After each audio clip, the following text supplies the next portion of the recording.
নমস্কার বন্ধুরা, দৈনন্দিন তাজা খবর ও সমস্ত ধরনের সরকারি সুযোগ সুবিধা সম্পর্কে আপডেট থাকার জন্য আমার চ্যানেলটিকে সাবস্ক্রাইব করবেন আর পাশের বেল আইকনটি টিপে দিতে ভুলবেন না। তো বন্ধুরা, চলুন শুরু করা যাক আজকের বিস্তারিত সংবাদ।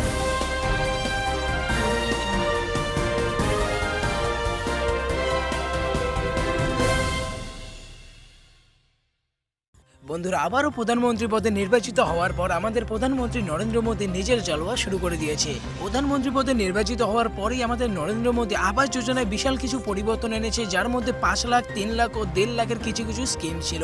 তো বন্ধুরা, যেসব বন্ধুরা আপনাদের মধ্যে 1.5 লাখের জন্য আবেদন করেছিলেন, মানে 1.5 লাখ আবাস যোজনার কোটায় আপনারা ফর্ম ফিল আপ করেছেন, তো বন্ধুরা আপনাদের জন্য খুশির সংবাদ রয়েছে। তার কারণ বন্ধুরা, আবাস যোজনায় যেসব বন্ধুরা আপনাদের মধ্যে ঘর পেতে চলেছে তাদের নেম লিস্ট অলরেডি এসে গেছে। তো বন্ধুরা, কিভাবে আপনি আপনার অ্যান্ড্রয়েড মোবাইল থেকে আপনার নেম লিস্ট দেখে আপনি আপনার পরিবারকে জানাতে পারবেন, তো আপনি শুধু আমার ভিডিওটিকে সম্পূর্ণ দেখুন আর অবশ্যই এই ভিডিওটিকে লাইক করবেন। আর একটা কথা, অবশ্যই আপনার বন্ধুদেরকেও জানাবেন, তার কারণ ওরা তো এই ভিডিওটি সম্পর্কে জানেনই না, আর ওরা এটাও জানে না কি নেম লিস্ট কখন আসলো আর ওদের নাম আছে কিনা, আর ওরা কীভাবে রিঅ্যাপ্লাই করবে যাতে তাদেরও ঘর দেওয়া হয়, সেই সব প্রসেস এই ভিডিওতে আপনারা দেখতে পারবেন। তো শুধু আপনি ভিডিওটিকে সম্পূর্ণ দেখুন আর এই ভিডিওটিকে লাইক, শেয়ার আর অবশ্যই সাবস্ক্রাইব করতে ভুলবেন। বন্ধুরা, এই নামের তালিকা দেখার জন্য আপনি আপনার যে কোনো ব্রাউজারের গুগলের সার্চ বারে এসে পড়ুন আর এখানে আপনার সেই কিওয়ার্ডটি টাইপ করতে হবে যেটা আমি এখন টাইপ করব, ঠিক আছে? তো এখানে আপনার টাইপ করতে হবে PRADHAN প্রধানমন্ত্রী MANTRI প্রধানমন্ত্রী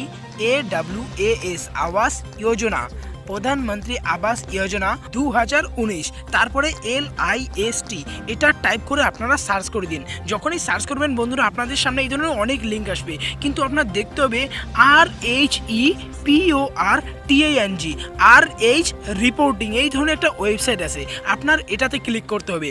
তো বন্ধুরা, ক্লিক করার পর আপনাদের সামনে এই ধরনের একটি ওয়েব পেজ খুলে যাবে। তো আপনাদের সর্বপ্রথমে ক্লিক করতে হবে, এই দেখুন লেখা আছে 2018 থেকে 19, তো এখানে আপনার ক্লিক করতে হবে আর এখানে সিলেক্ট করতে হবে 2019 থেকে 20। আর এটা মনে রাখবেন, যদি 18 থেকে 19 করেন তো আপনারা পুরনো লিস্ট পাবেন, নতুনটা পাবেন না। তারপরে নিচে আপনাদের কাছে অপশন আসবে সিলেক্টেড, এখানে ক্লিক করুন আর এখানে আপনারা প্রধানমন্ত্রী আবাস যোজনা গ্রামীণ এখানে প্রথমে যেটা আছে এটাতে সিলেক্ট করুন। তো এই পেজটা আবার একবার রিলোড নেবে। রিলোড নেওয়ার পর আপনাদের কাছে অপশন আসবে কি আপনারা কোন রাজ্য থেকে এই লিস্টটা দেখতে যাচ্ছেন। তো এটা একটু রিলোড হতে সময় নেবে। তো বন্ধুরা, এটা রিলোড হয়ে গেছে। নিচে দেখতে পারবেন অল স্টেট, তো এখানে ক্লিক করুন আর আপনার যে স্টেট আছে, মানে আপনি যেই রাজ্য থেকে বলছেন সেই রাজ্যটিকে এখানে সিলেক্ট করে নিন। তো আমি ওয়েস্ট বেঙ্গল থেকে বলছি, সেটা সিলেক্ট করে নিচ্ছি ওয়েস্ট বেঙ্গল। এখন এটা আবারও অটোমেটিক রিলোড হবে। রিলোড হওয়ার পর এবার বলবে কি আপনি কোন জেলা থেকে বলছেন। তো এটা রিলোড হওয়ার জন্য কিছু সময় নেবে, আমরা একটু ওয়েট করে নিচ্ছি। এবার নিচে সিলেক্টের আরও একটা অপশন পাবেন, এটাতে ক্লিক করুন আর আপনি যেই জেলা থেকে বলছেন সেটা সিলেক্ট করে নিন। তো আপনার এই পেজটি আরও একবার রিলোড নেবে। রিলোড নেওয়ার পর এবার আপনাকে বলবে আপনার ব্লক সিলেক্ট করতে। তো আমরা এখানে একটু ওয়েট করে নিচ্ছি, এই পেজটা রিলোড হতে একটু সময় নিচ্ছে। তো এটা রিলোড হয়ে গেছে। এবার নিচে আসুন, তো দেখতে পাবেন সিলেক্টের আরও একটি অপশান আছে, তো এখানে ক্লিক করি। তো এখানে আপনার এবার ব্লক সেট করতে হবে। বন্ধুরা, এই সমস্ত সিলেকশন যদি আপনারা সঠিকভাবে করে থাকেন তো আপনার এখন সাবমিটে ক্লিক করতে হবে।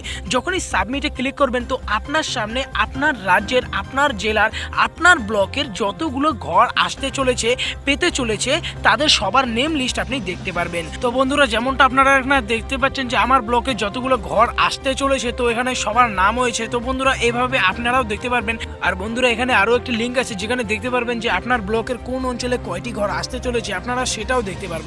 তো বন্ধুরা, এই দুইটি লিঙ্কে আমি আমার ডেসক্রিপশনে দিয়ে দেবো, যেখানে ক্লিক করে আপনারা সহজেই এই সমস্ত লিস্ট দেখতে পারবেন।